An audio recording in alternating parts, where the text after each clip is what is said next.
에베소서는 기독교 복음의 그 큰 아주 획기적인 의미를 담고 있습니다. 아주 간결하게, 그러면서 아주 포괄적으로 집약하고 있는 책이 에베소서입니다. 이것은 서신이라고 말합니다.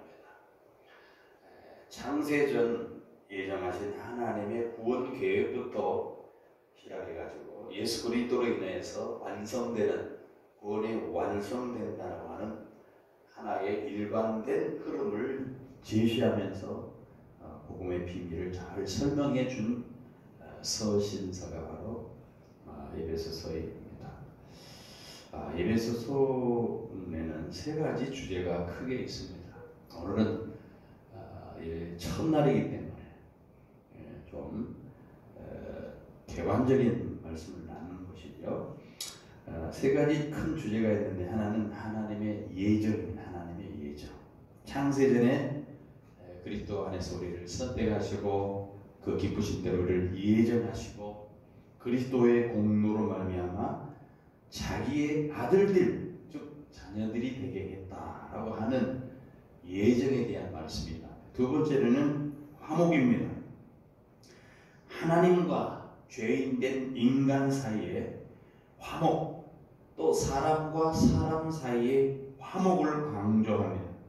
예수 그리스도의 죽으심으로 말미암아 하나님과 인간 사이의 장벽이 무너뜨려지고 자기 안에, 하나님 안에 새 사람을 만들어서 화평을 이루었다, 그런 얘기가 두 번째 주제입니다. 세 번째 주제는 이 에베소서를 읽다 보면 교회라고 하는 단어가 많이 나옵니다. 교회입니다. 에클레시아, 교회. 이 교회는 하나님이 예정하신 뜻과 예수 그리스도의 역사적인 구원 사역을 통해서 등장한 새로운 사회다라고 하는 것입니다. 이 교회가 뭐냐? 예수 그리스도의 구원 역사로 새롭게 등장하는 사회다. 교회 안에 거하는 모든 성도는 인종의 장벽, 남녀의 차별, 세대의 차이, 사회 계급을 초월해서 예수 그리스도를 경외함으로 서로 복종하며 한 몸을 이루어야 된다라고 하는 교회에 대한 말씀을 나누는 겁니다. 자, 내용을 분해보면 이래요. 에베소서는 1장부터 6장으로 구성되어 있습니다. 1장 1절에서 2절, 우리가 읽는 말씀은 인사입니다. 인사. 그 다음에 3절부터 3장 21절까지는 교회 안에 거하는 성도들의 생활이 뭔가, 교회 안에서 성도들이 생활이 어떠한가, 이 생활면이죠. 그래서 1장 1절부터 2절 인사, 1장 3절부터 3장 21절까지는 교회 안에, 그리스도 안에 있는 교회가 뭔가, 교회에 대해서. 교회는 누구의 뜻으로 말미암아 이루어졌는가? 교회에 대한 선언을 나오는 거예요. 그 다음에 4장 1절부터 6장 20절까지는 교회 안에 거하는 성도들의 생활, 구체적으로 생활에 대해서 언급합니다. 예를 들어서 교회는 먼저 하나가 되어야 된다. 교회를 이루고 있는 모든 성도는 장성한 분량에까지 성장해야 된다. 옛 생활을 벗어버리고 개인 생활을 새롭게 해야 된다. 교회는 인간관계에 있어서 서로 복종해야 된다. 이런 내용이 있습니다. 그 다음에 마지막 6장 21절부터 24절까지는 끝맺는 인사입니다. 이래서 내가 인사한다 하는 얘기죠. 영적인 전투를 위해서 하나님의 전신갑주를 입어야 된다. 이렇게 처음에 인사를 시작하고 마지막에 끝맺는 인사로 끝을 맺는 그렇게 구조로 되어 있습니다. 오늘은 1장 1절 2절 말씀을 가지고 그리스도 안에 성도, 그리스도 안에 신실한 자들이라고 하는 주제를 가지고 말씀을 하려고 합니다. 자, 우리 같이 한번 1장 1절 2절 다시 한번 읽어보도록 하겠습니다. 있습니다. 하나님의 뜻으로 말미암아 그리스도 예수의 사도된 바울은 에베소에 있는 성도들과 그리스도 예수 안에 있는 신실한 자들에게 편지하노니 하나님 우리 아버지와 주 예수 그리스도로부터 은혜와 평강이 너에게 있을지어다. 여기 보니까 에베소에 있는 성도들과 그리스도 예수 안에 있는 신실한 자들에게 편지하노니, 이 글이 서신서라는 거예요. 편지 글이라는 겁니다. 요즘은 뭐 편지 잘 안 쓰죠, 우리 그죠? 다 문자나 뭐 이렇게 또 뭐 이렇게 하는데, 옛날에는 편지 썼잖아요. 군대에서는 민원 편지. 어떤 분들 편지 쓰라고 하니까 고민하다가 전화번호 책 갖다 놓고 처음부터 그 사람은 누가 제일 먼저 답장이 오나 하고 편지를 쓴 거죠. 할 일이 없으니까. 그랬던 거 기억나요. 편지를 쓰면은 그 마음이 전달되죠. 굉장히 일반적으로 타자를 치거나 뭐 인쇄물을 보내는 것보다 편지를 손글로 쓰는 것은 그만큼 다가가는 그런 것이 있죠. 요즘은 많이 없어졌습니다만, 사도 바울이 여러 차례 복음을 증거했습니다. 에베소에서 이 에베소서를 쓰게 된 데는 3차 전도 여행 1차, 2차, 3차 이렇게 쭉 전도를 하기 위해서 이렇게 여행을 순회를 했죠. 이 3차 전도 여행을 마친 후에 예루살렘에 왔다가 체포됩니다. 예수를 증거하는 이유로 체포됩니다.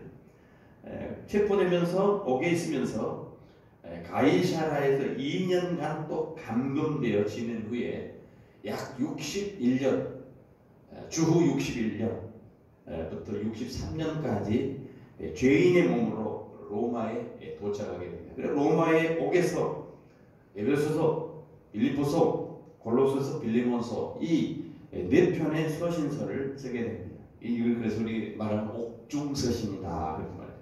내용들이 옥에서 갇혀 있어서 쓰는 것 같아요. 옛날에 뭐 김대중 대통령 옥중 서한이라고 해가지고 뭐 있었잖아요. 그런 식이죠. 옥에서 편지를 쓴 겁니다. 그때 로마의 대화재 사건이 있기 전에 사도 바울이 잠시 옥에서 석방되었다가 다시 투옥되고 주후 65년경에 로마의 옥에서 다시 순교를 하는 그런으로 인생을 마치는 것을 보게 됩니다. 자, 서신서 기억하시죠? 이게 서신서구나. 편지를 쓰였구나. 누가 편지를 썼는가? 1절에서 밝혔듯이 하나님의 뜻으로 말미암아 그리스도 예수의 사도된 바울이 쓴다는 거죠. 바울은 이렇게 표현합니다. 자신의 사도직에 대해서 여기서 피력을 하죠. 이 사도직은 하나님의 뜻으로 말미암아 됐다. 내가 사도된 건 하나님의 뜻으로 된 거야 라는 것이죠. 갈라디아서 1장 1절을 보면 이런 표현이 있습니다. 사람에게서 난 것도 아니고 사람으로 말미암은 것도 아니요 오직 예수 그리스도와 그를 죽은 자 가운데서 살리신 하나님 아버지로 말미암아 사도된 바울 이렇게 쓰고 있어요. 거기서도 언급을 하죠. 자기의 뜻이 아니라는 거죠. 부정적인 측면을 보면 사람의 뜻으로 된 것 아니냐, 사람으로 된 것 아니라는 거예요. 인간적인 방법으로 된 거 아니라는 거예요. 긍정적인 측면을 보면 예수 그리스도와 그를 죽은 자 가운데 살리신 하나님 아버지로 말미암아 사도가 되었다. 하나님으로 됐다는 거예요. 내가 사도가 된 것, 사람으로 된 것이 아니고 하나님의 방법에 의해서 사도가 됐다라고 말합니다. 만약 사람으로 사도가 되면 인명이라든가 전통이라든가 이런 것으로 사람으로서 세워지면은요, 자칫 거짓 사도가 될 수 있지. 거짓 종이 될 수 있어요. 마찬가지죠. 인간적인 방법으로 목사가 되었다. 거짓 목사가 될 수 있어요. 사기꾼이 될 수 있어요. 얼마든지 그게 가능하죠. 사람으로 되면 그렇습니다. 나도 저거 한번 해봐야 되겠다. 요즘 목사에 대해서 어떤 분들은 목사로 돈 많이 벌겠네 이러더라고요. 참 어이가 없죠. 그런 분들이 있어요. 목사라고 하니까 목사 돈 많이 벌면, 성도가 많으면 돈 더 많이 벌잖아 이렇게 얘기하더라고요. 이게 참 세상 사람들에게 눈에 비춰지는 그 모습입니다. 성경은 사람으로 말미암아 사도가 되면 어떤가 한 예를 들어 설명을 하고 있어요. 미가서 3장 5절에 보니까 이런 표현이 있어요. 내 백성을 유혹하는 선지자들은 이에 물 것이 있으면 평강을 외치나 그 입에 무엇을 채워주지 아니하는 자에게는 전쟁을 선포하는도다. 자, 먹을 것을 주면 아이고 칭찬하는 거예요. 괜찮다. 뭐 사업 잘 될 거야. 만약에 다른 좀 가혹한 얘기를 하면 먹을 것을 채워주지 아니하면 막 가혹한 얘기를 하는 거예요. 너 그러다가 저주를 받는다. 막 이런 식으로 한다는 거예요. 이게 거짓 선지자라는 거예요.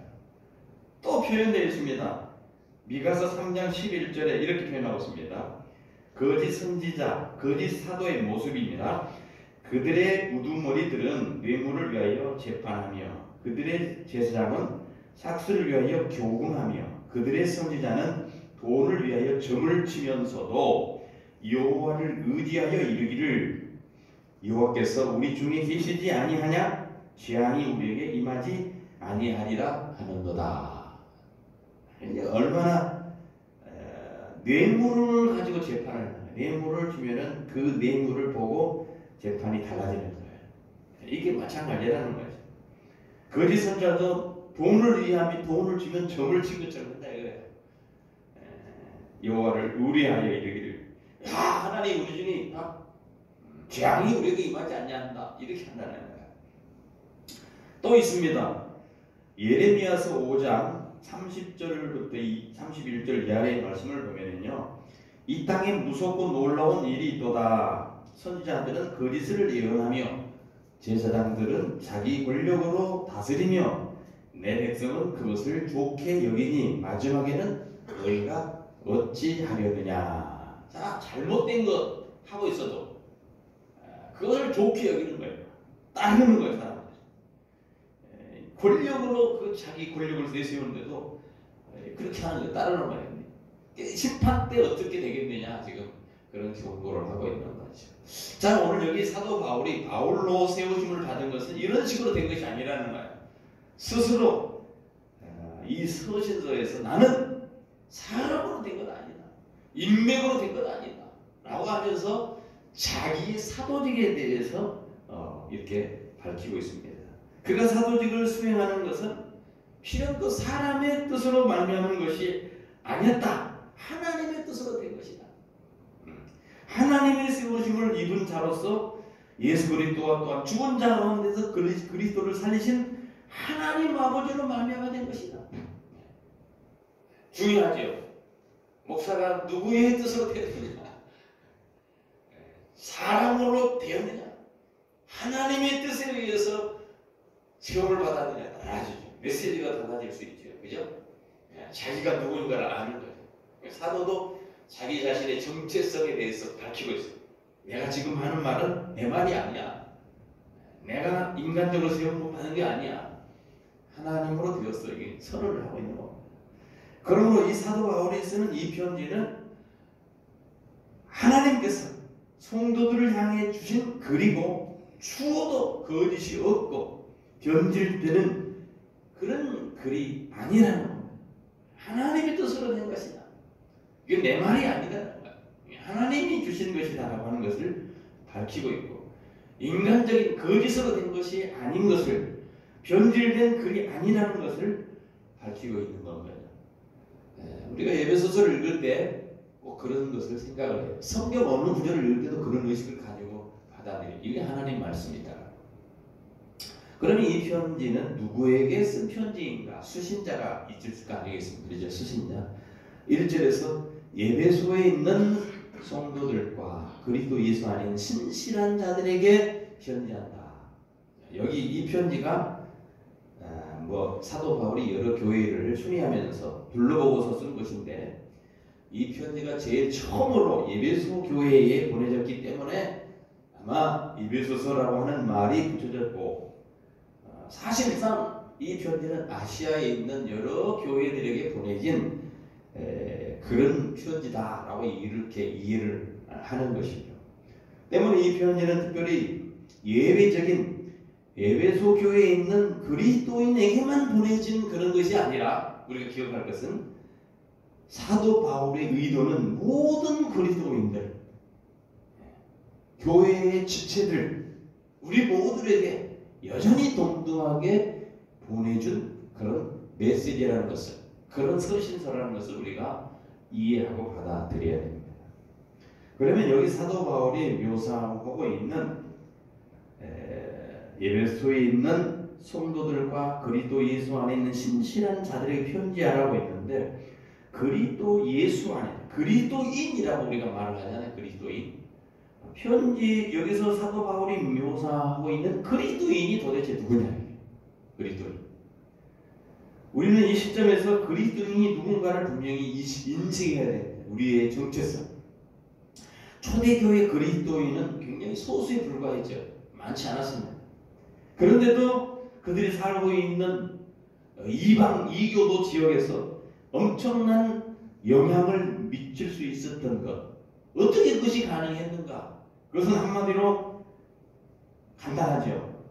그들다웠다라는 것. 다시 말하면 그리스도인들이 그리스도인다웠다라는 것.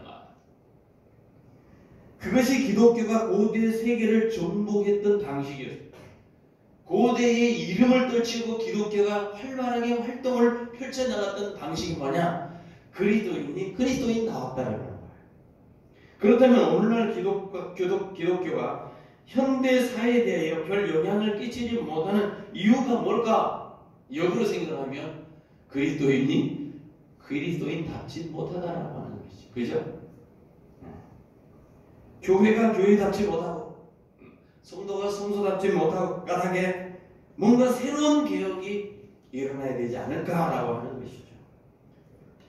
오늘 이 타락한 세상을 보면서, 이 타락한 사회를 보면서 부담을 느끼고 타락하고 있는 이 교회를 보고 뭔가 내가 부담을 느끼고 있다면 우리는 먼저 우리 자신을 점검해 볼 필요가 있다라는 것입니다. 이 세상에 가난하고 비참하고 절망의 길을 걷고 있는 사람들을 향해서 뭔가 우리가 하고 싶다면 먼저 우리 자신이 누구인가를 이해할 필요가 있다는 겁니다. 그래서 사도 바울은 그리스도인이라고 하는 그 안에 세 가지를 아주 잘 묘사해 주고 있습니다. 그리스도인이 누군가? 우리는 크리스찬이라고 그러잖아요. 크리스찬이 누구냐? 쉽게 말해요. 여러분 꼭 기억하시기 바랍니다. 크리스찬은 성도라는 것입니다. 따라서 성도. 1절에 보니까 에베소에 있는 성도들과 성도라는 말이에요. 에베소에 있는 성도들, 라오디게아에 있는 성도들, 알산동에 있는 성도들, 크든지 작든지 서울시 안에 있는 어느 성도들, 우리는 종종 예수 믿는 사람들이라는 말에 별로 부담을 안 가다가도 성도라고 하면 좀 부담이 갈 수가 있어. 그렇죠? 예수 믿는 교회 나가는 사람 이렇게 말하다가 당연히 성도입니까? 이렇게 또 약간 부담이 갈 수 있습니다. 왜 그렇게 가? 나는 아직 성도 자격이 없는데, 나는 그 성도와 너무 거리가 먼 것 아닌가 이렇게 생각을 합니다. 그러나 성경은 그리스도인을 향해서 뭐라 하냐면 성도다. 그래서 교회에서 뭐라고 그래요? 우리가 누구누구 성도님 이렇게 부르는 거예요.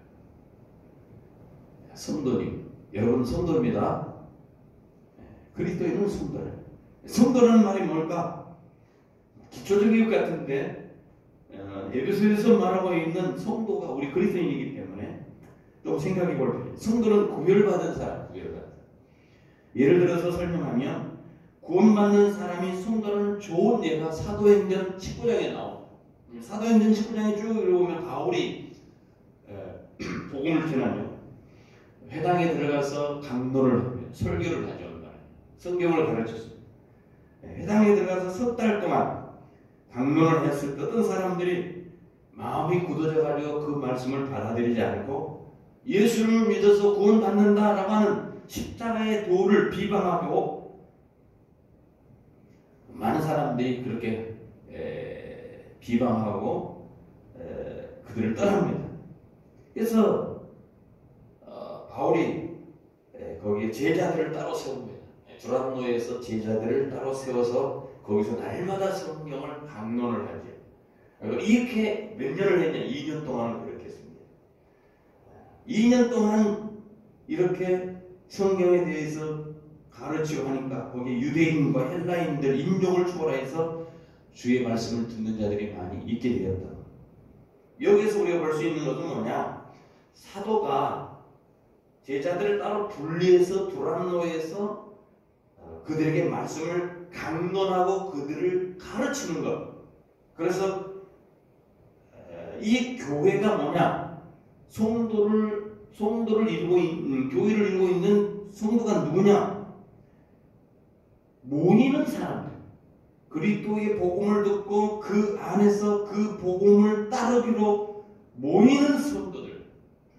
1차적으로 모이는 것을 함께 하는 것이죠. 이게 분리되어서 못해요. 많은 사람들 가운데서 따로 분리해서 말씀을 가르치고 강론하고 모이는 것. 세속적인 기관이 아니죠. 성도들이 모이고 함께 만나는 것, 이런 것을 가리켜서 구별됐다 말합니다. 구약에서는요, 이스라엘 백성들이 구별된 것이죠. 여러 민족 중에 따로 다른 민족을 갖지 못한 특별히 하나님께 소유된 민족으로서 애굽에서 바로의 손에서 하나님에 의해서 구별된 민족, 하나님 백성이 된 것. 이 사람들을 가리켜서 이스라엘이다. 출애굽기 6장 7절에 너희를 내 백성으로 삼고 나는 너희 하나님이 되리니 나는 애굽의 사람의 무거운 짐 밑에서 너희를 빼낸 너희 하나님 여호와인 줄 알리라. 빼내서 구별시켰습니다. 그들은 이스라엘 백성들은 선택된 세대였습니다. 왕같은 제사장, 거룩한 나라, 그의 소유된 백성으로 묘사되고 있습니다. 출애굽기 19장 6절에 보니까 거기 출애굽을 시키면서 그 목적이 나옵니다. 너희가 내게 대하여 제사장 나라가 되며 거룩한 나라가 되리라. 너는 이 말을 이스라엘 자손에게 전하지니라. 그러니까 하나님께서 제사장 나라 되기 위해서, 거룩한 백성이 되기 위해서 그들을 나라로, 제사장으로, 거룩한 세대로, 하나님의 백성으로 빼낸 거죠. 분리시켰다는 거예요. 제사장 나라가 된다는 것은 세상과 연관되어서 제사장 나라, 거룩한 백성이 된다는 건 하나님과 연관되어서 거룩한 백성으로 사명이 있는 거예요. 신약에 우리가 지난주에도 살펴봤죠. 고소욕이라고 그랬죠. 고난, 소망, 영광이 있다고 그랬죠. 고린도서에 보면, 베드로전서에 보면은 베드로전서가 고소욕이라고 말하는 거예요. 베드로전서 2장 9절에 보니까 그러나 너희는 택하신 족속의 왕같은 제사장 거룩한 나라 그의 소유인 백성이니 너희를 어두운 데서 불러내어 기이한 빛에 들어가게 하신 이의 아름다운 덕을 선전하게 하니라. 여기서 마찬가지로 똑같이 쓰고 있어요. 베드로전서에도 세상에서 빼냈다. 왕으로서, 제사장으로서, 거룩한 나라로서 소유된 백성으로 우리의 존재성을 언급을 하고 있는 거예요. 이스라엘 백성들이 바로 하나님의 특별한 소유였고 하나님의 특별한 관심을 받는 백성이었다. 그러면서도 구약을 보면 이스라엘 백성들은 다른 백성들이 갖지 못한 그런 어마어마한 권리를 가지고 있었어요. 그게 뭐냐? 하나님의 말씀을 받은 자들, 신탁. 쉽게 말하면 구별된 백성이고 세상 안에 살고 있지만 세상에 속한 자들이 아니다라고 하는, 다시 말해 하나님의 소유된 백성들이라는 거죠. 그게 뭐냐? 성도라는 거죠. 여러분이 보면 성도들. 그리스도인들이 마찬가지라는 거예요. 세상에 다른 사람과 같으면서도 구별되었고 매우 다른 삶을 살고 있지만 세상에 속한 사람들이 아니라는 거예요. 이것이 으뜸되는 기본 진리입니다. 누구냐 너희는? 우리가 누구냐? 그리스도인이 누구냐? 세상에서 사람들과 같이 살고 있지만 구별된 자들이다. 매우 다르게 살고 있는 자들이다. 하나님의 나라에 속했지 세상에 속한 자들이 아니다라는 거예요. 그렇습니다. 그리스도인이 누구냐? 구별되었다. 분리되었고 떨어져 있고 독특하다. 이 표현은요, 이런 거하고 달라요. 내가 예배당에 참석하고 있다.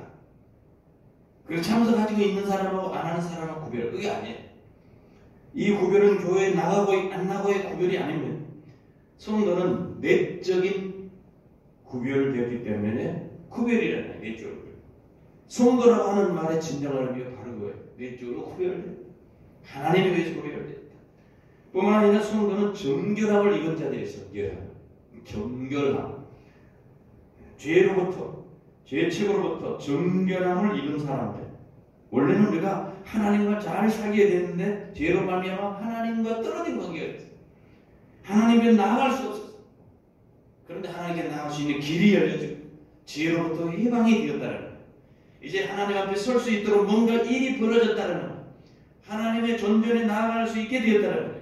하나님으로부터 분리시킨 하나님을 알지 못하고 하나님을 대적하는 그 죄로부터 우리는 정결함을 받았다. 나음을 받았다는 거예요. 정결함을 입은 사람. 그러므로 어떤 사람이든 하나님을 위하여 구별 대력이 하기 전에 먼저 죄로부터 정결함을 받아요. 죄로 정결함을 받아요. 죄책이 우리에게 있으면 안 돼요. 죄책으로부터 벗어나는 길이 있다. 그리스도 안에 있으면 죄책으로 벗어날 수 있어요. 그게 첫 번째 상황입니다. 바울은 이 사실을 우리가 읽지는 않았습니다. 1장 7절에 언급을 하고 있습니다. 1장 7절 같이 있습니다. 우리는 그리스도 안에서 그의 은혜의 풍성함을 따라 그의 피로 말미암아 속량 곧 제사함을 받았느니라. 그리고 여기 바울은 우리가 그리스도의 피로 정결함을 입었다. 상기하라. 그리고 그 정결함은 여기서 끝나는 것이 아니라 성도는 죄의 오염으로부터 정결함을 입은 사람이래. 죄의 오염. 성도는 단순히 외적으로만 정결함을 입은 것이 아니라 내적인 정결함을 입은 사람들이래. 왜냐하면 이 죄라는 것은 인간 전체를 더럽히기 때문에 외적으로만 되었다고 되어진 것이 아니래.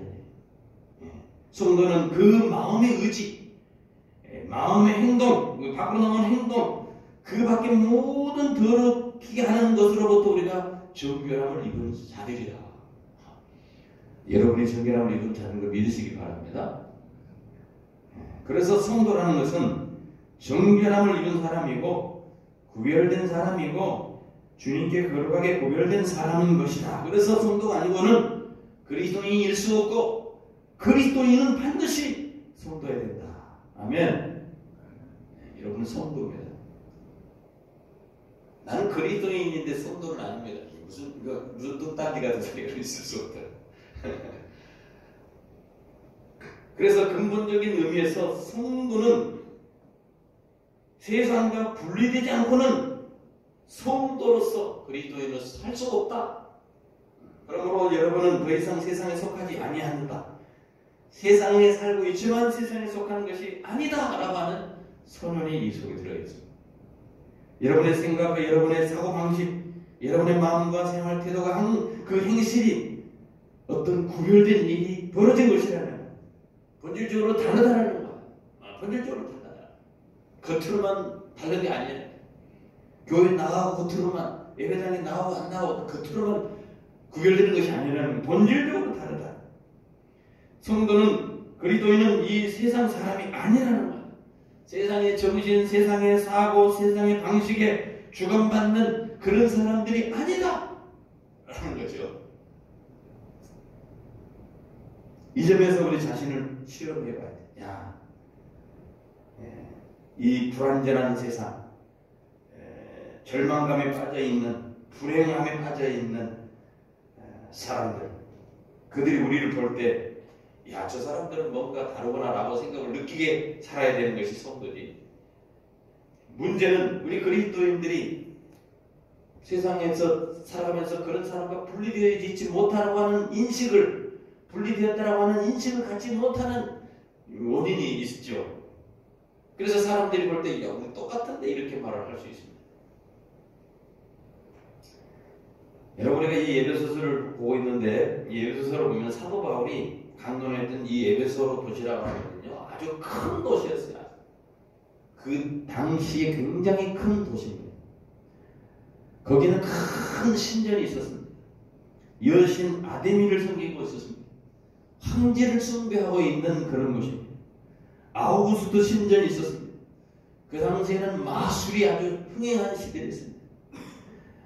이렇게 우상을 숭배하였고 이교도도 무려 있고 그리고 그들은 자신들이 하는 일을 잘한다고 자랑했습니다.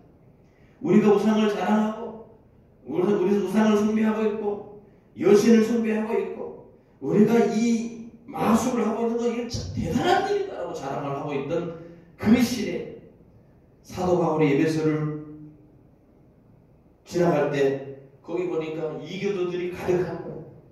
그 이교도들이 스스로 교만해지. 이교도들은 그 타락의 극치를 다니고 있는 그런 도시였습니다. 자, 그런데 우리 중에 누가 이 이교도들이 가득 차 있고 하나님을 반대하는 이 도시에서 기독교가 어떻게 생겨날 수 있을까 짐작이나 할 수 있겠습니까? 그러나 사도 바울은 전도를 했습니다. 전도는 성령의 쓰임을 받게 되었고 교회가 세워지게 되었고 그 안에 성도들이 생겨나게 됐어요. 성도들. 우리는 여기서 복음이라는 것이 인간적인 가르침이 아니라는 것을 우리가 이해할 필요가 있습니다. 복음은 모든 믿는 자에게 구원을 주시는 하나님의 능력이다. 이 능력이라는 말은 오늘은 다이나마이트다. 폭탄, 폭발하잖아요. 복음이 다이나마이트 같은 거예요. 다이나믹한. 그래서 우리가 예수 그리스도를 믿고 나면 그리스도인이 되고 나면 성도가 되고 나면 하나님께서 우리에게 주시는 구원의 능력이 있다. 아멘. 혹시 우리 중에 다른 친척에 대해서 복음을 전하다가 에이 안돼 저 사람 이렇게 절망합니까?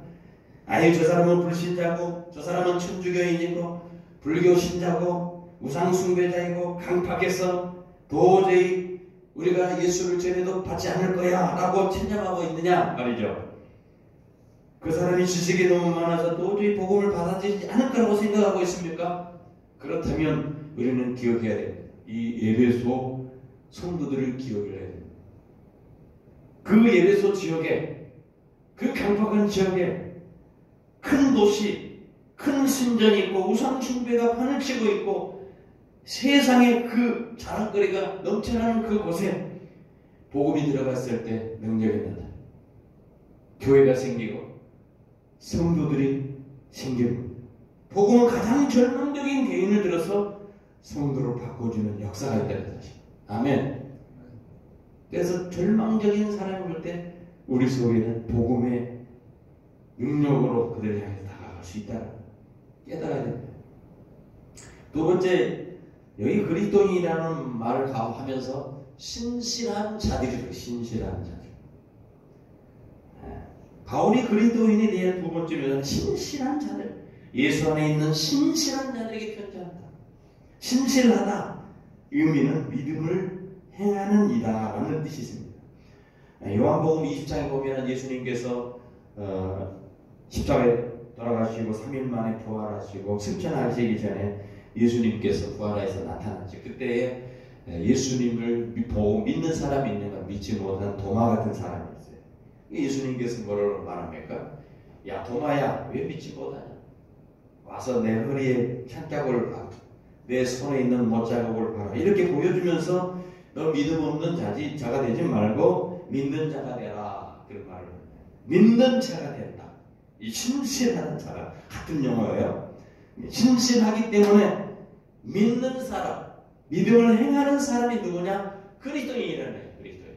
자, 우리가 교회에서 세례를 받습니다. 예수를 믿는다고 고백하면 세례를 행합니다. 그렇죠? 세례를 받았다. 여러분 세례를 다 받으셨죠? 다 받았어요. 세례를 받았다는 의미를 우리가 알아야 됩니다. 그리스도인이 단순히 멋진 사람이 아니라 선한 사람도 아닙니다.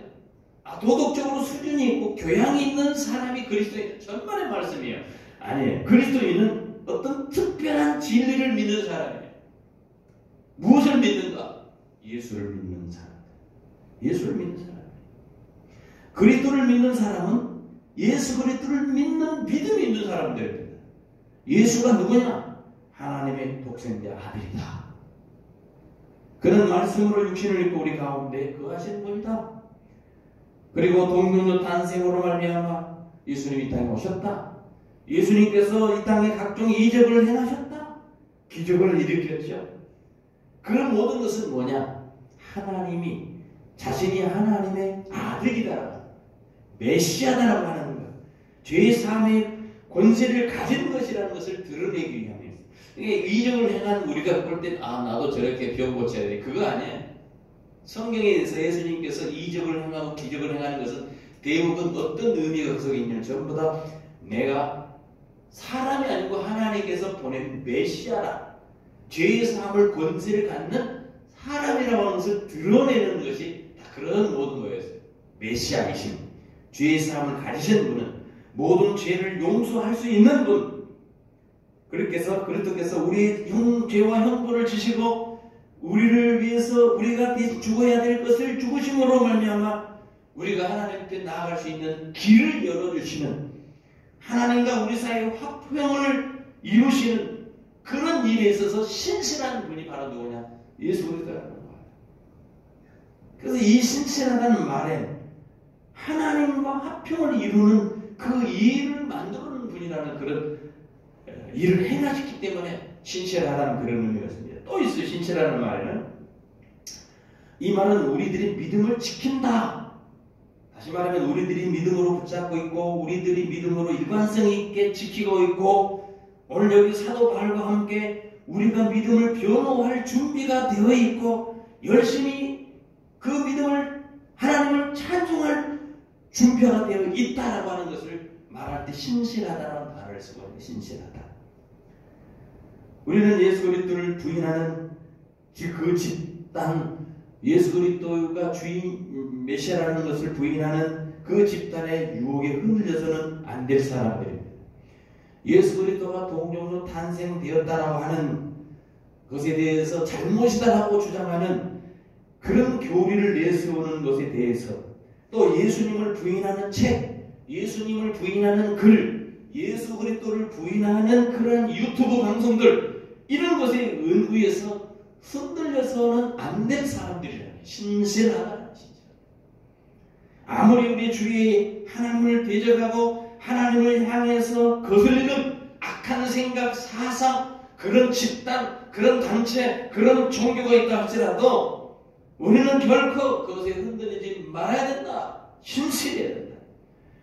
그런 원수들을 대적하고 맞서고 견고하게 대항하는 사람들이 뭐야? 신실한 사람. 그래서 우리 그리스도는, 우리 믿는 성도는, 그리스도인은 그리스도를 믿는 신실한 그 말 속에는 어떤 고난을 겪고 있든지 우리는 알 수 없습니다. 그러나 역사적으로 보면 많은 신앙이, 많은 사람들이 예수를 믿는다는, 믿음을 지킨다는 이유 때문에 직장을 잃어버린 경우도 있었습니다. 또 가족으로부터 버림당할 경우도 있었습니다. 수족이 절단당하는 일을 겪기도 했습니다.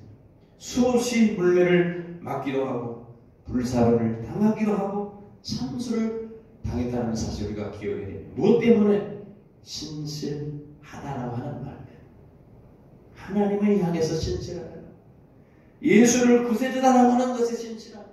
그것을 드러내기 위해서 나는 하나님의 백성이고 성도다. 예수가 나의 구세주다. 하나님이 나의 하나님이다. 그 믿는 그 고백에 대해서 신실함을 드러내기 위해서 그런 고난을 당하고 순교까지 했다라는 거예요. 이게 신실함 속에 들어있는 의미입니다. 오늘날 우리는 이런 시점에서 그렇게 핍박을 당한 일이 없죠. 그러나 우리는 비웃음을 당할 수도 있습니다. 조롱을 당할 수도 있습니다.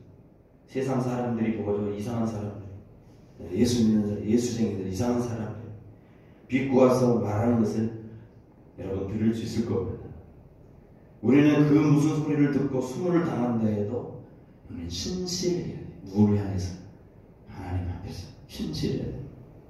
믿을 만한 사람, 의리할 만한 사람, 어떤 일이 닥쳐온다 해도 모든 것을 희생해서라도 굳건히 서 있어야 된다. 그것이 바로 뭐냐? 그리스도인이라는 것이지. 그리스도인은 자기가 믿는 분이 누구인가를 아는 사람이고 주를 부인하는 것보다 죽는 것을 택하는 사람이 누구냐? 그리스도인이다. 그래서 우리의 선조들은 예수 그리스도 때문에 십자가를 지어야 되는, 고난을 당해야 되는, 순교를 당하는 그런 일이 있었죠. 못을 못 박힌 것을 맨발로 걸어간다는 거죠. 죽임을 당하게 가죽을 벗겨서 죽임을 당한다는 거죠. 불사름을 당한다. 성경에 나오는 역사다. 신실하다. 그리스도인은 신실하다. 신실하다. 마지막 세 번째로 그리스도인은 어떤 자입니까? 오늘 예수 그리스도 안에 있는 사람이라는 의미가 있습니다. 그리스도인, 엔 그리스도. 예수 그리스도 안에 있다는 것. 바울이 그리스도인을 지칭하는 세 번째 용어가 예수 그리스도 안에서. 예수 그리스도 안에서라는 이 위대한 구조를 우리가 잘 이해해야 됩니다. 그리스도인은 성도입니다. 그리스도인은 신실한 자들이고 그리스도와 연합되어 있는 사람들. 예수 그리스도 안에 연합되어 있는 사람들. 연합. 그리스도께 속한 사람들. 그리스도인은 그리스도를 믿는 사람일 뿐만 아니라 실제적인 의미에서 그리스도 안에 있는 사람들. 여러분이 그리스도 안에 있다는 사실을 믿으시기 바랍니다. 그리스도와 연합되다. 고린도전서 12장 27절에 너희는 그리스도와 그리스도의 몸이요 지체의 각 부분이라 하였습니다. 그리스도인은 교회를 이루고 있는데 그들은 하나의 몸과 같이 지어져 가고 있다. 지어져 가고 있다. 그래서 오늘 2024년 우리 교회 표가 비전이 함께 세우는 교회, 지어져 가는 교회. 그리스도인이 뭐냐? 연합해야 돼. 오늘 우리가 읽지 않았습니다만 에베소서 4장 15절 이하를 보니까 오직 사랑 안에서 참는 것을 하며 범사에 그에까지 자랄지라. 그는 머리니 곧 그리스도라. 그에게서 온 놈이 각 마디를 통하여 도움을 받음으로 연결되고 결합되어 각 지체의 분량대로 역사하여 그 몸을 자라게 하며 사랑 안에서 스스로 세우느니라. 교회에 대해서 언급을 하면서 연합을 해야 되죠.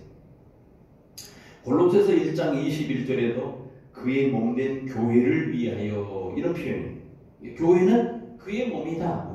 누구의 몸이냐? 그리스도의 몸이다. 그리스도의 몸, 즉 그리스도인이 된다는 것은 그리스도를 믿기만 하고 밖에서 얼쩡대는 그런 사람이 아니라 그리스도와 연합되어 있다. 그 안에 있기 때문에 그리스도인이라고 하는 안에 있다. 여러분이 그 안에 있습니까? 밖에서 얼쩡대고 있습니까? 안에 있는 사람.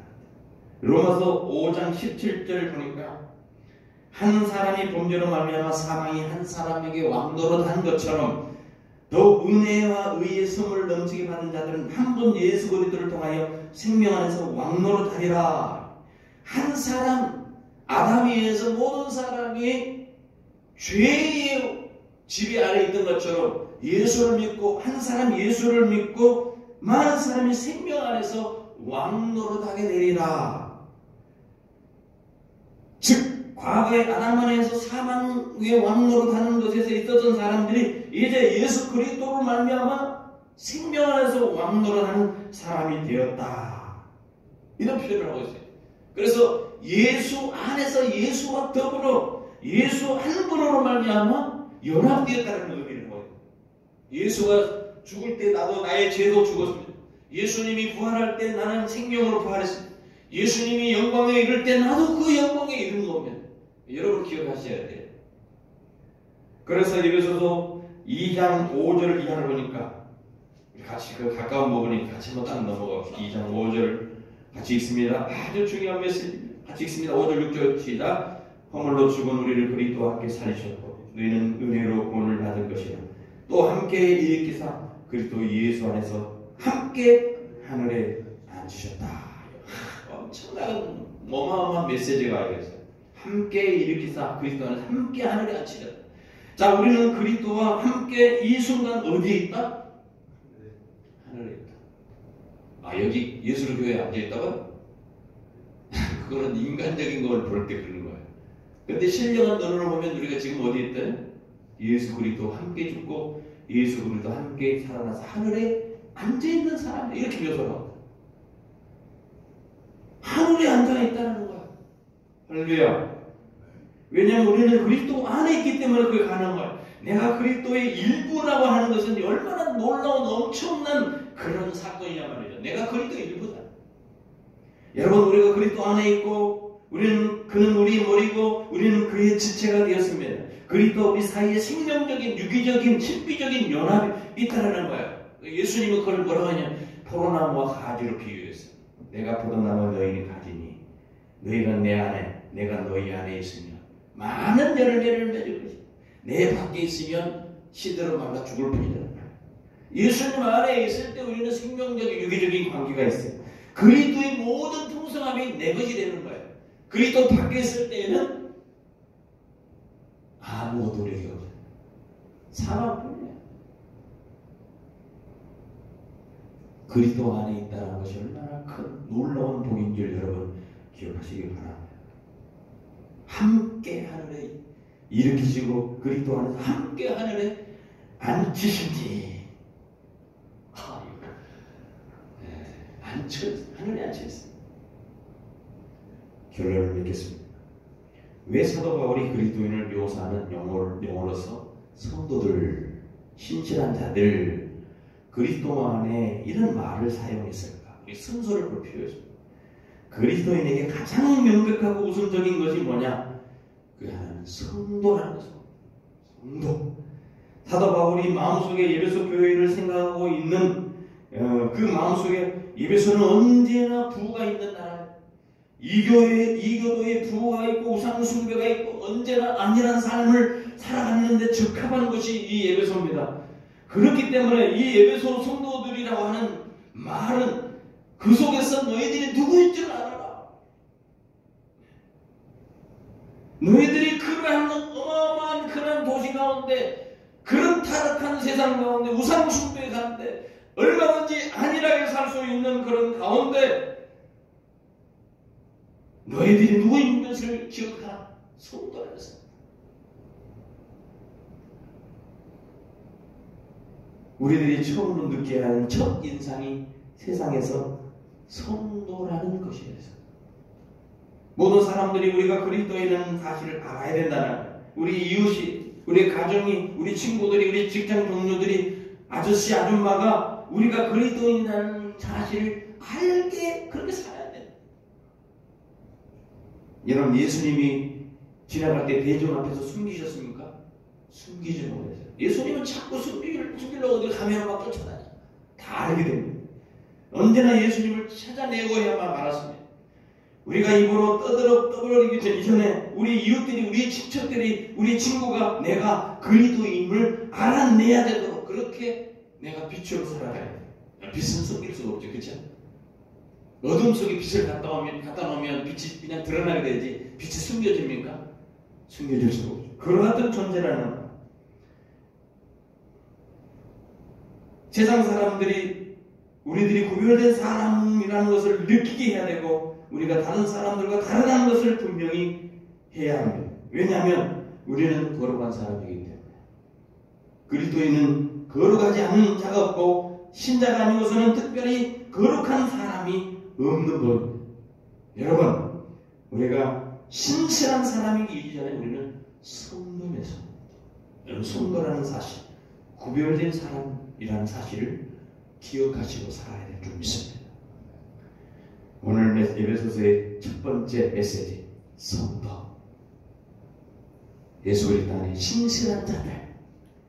여러분과 제가 그런 은혜를 받은 자들이라는 것을 기억하고 매일매일 승리의 삶을 사시기 바랍니다.